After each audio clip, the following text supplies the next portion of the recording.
Hi friends, welcome to our channel. இன்றைக்கி chicken gravy எப்படி வைக்கிறதுங்கிற ரெசிபி பார்த்துடலாமா?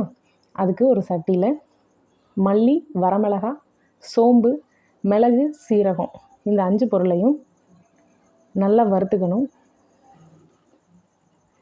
எல்லாம் நல்லா வறுபட்டதும் இதை ஒரு மிக்ஸி ஜாரில் மாற்றிக்கணும்.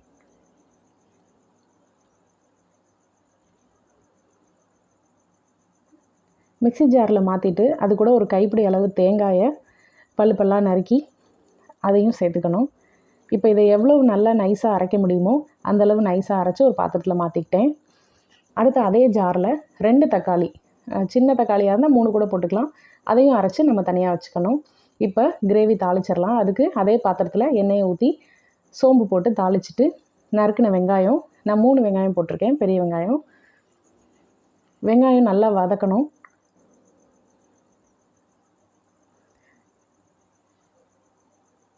வெங்காயம் நல்லா வதங்கிட்டு இருக்கும்போதே அது கூட நம்ம அரைச்சி வச்ச தக்காளி இருக்கு இல்லையா, அதையும் சேர்த்து நல்லா கலந்துக்கணும். மிக்ஸி ஜார் அலசின கொஞ்சம் தண்ணியும் ஊற்றிருக்கேன். தேவையான அளவு உப்பு இந்த சமயத்தில் சேர்த்துட்டு நல்லா வதக்கி விடணும். மூடி போட்டு வதங்கினா கொஞ்சம் ஈஸியாக இருக்கும், சீக்கிரமாக வதங்கிடும். இப்போது நான் 1/2 கிலோ சிக்கன் எடுத்திருக்கேன். நல்லா கழுவின சிக்கனை எடுத்து நம்ம வதக்கிட்டு இருக்க அந்த கிரேவியில் போட்டு நல்லா மிக்ஸ் பண்ணி விடணும்.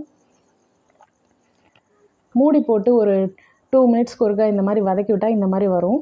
அது கூடவே ஒரு ஸ்பூன் மஞ்சத்தூள், அப்புறம் நம்ம அரைச்சி வச்சுருக்க மசாலா, இது எல்லாத்தையும் சேர்த்து நல்லா மிக்ஸ் பண்ணி விடணும். உங்களுக்கு தேவையான அளவு தண்ணி இந்த டைமில் சேர்த்துக்கலாம். நாங்கள் கொஞ்சம் கிரேவியாக தான் இன்றைக்கி வைக்கிறோம், அதனால் ரொம்ப நிறைய தண்ணி சேர்க்கல. குழம்பா வேணும் அப்படின்னா இன்னும் கொஞ்சம் தண்ணி சேர்த்துக்கலாம். இந்த டைமில் நல்ல பச்சை கருவேப்பிலை, ஃப்ரெஷ்ஷான கருவேப்பிலை சேர்த்தா கொஞ்சம் வாசனை நல்லாயிருக்கும்.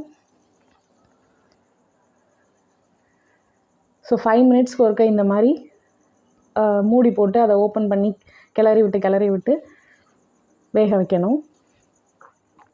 இதே ப்ராசஸை நம்ம குக்கர்லேயும் பண்ணிக்கலாம். ஸோ இந்த அளவுக்கு நல்லா எண்ணெய் பிரிஞ்சு வராதக்கு நல்லா நம்ம கொதிக்க வைக்கணும். ஸோ இந்த மாதிரி கிரேவி கன்சிஸ்டன்சி வந்துடுச்சுன்னா அடுப்பை அணைச்சிடலாம். கடைசியாக என்ன பண்ணணும் அப்படின்னா கொத்தமல்லி தழை தூவி கொஞ்சம் நேரம் மூடி வச்சிடணும். அப்போ தான் நல்லா அரோமா கிடைக்கும். இந்த கிரேவி வந்து இட்லி, தோசை, ஒயிட் ரைஸ் இது எல்லாத்துக்கூடையுமே சூப்பராக இருக்கும். இன்றைக்கி எங்கள் வீட்டில் சப்பாத்திக்கு இந்த கிரேவி வச்சுருந்தோம். அண்ட் தேங்க்ஸ் ஃபார் வாட்சிங்.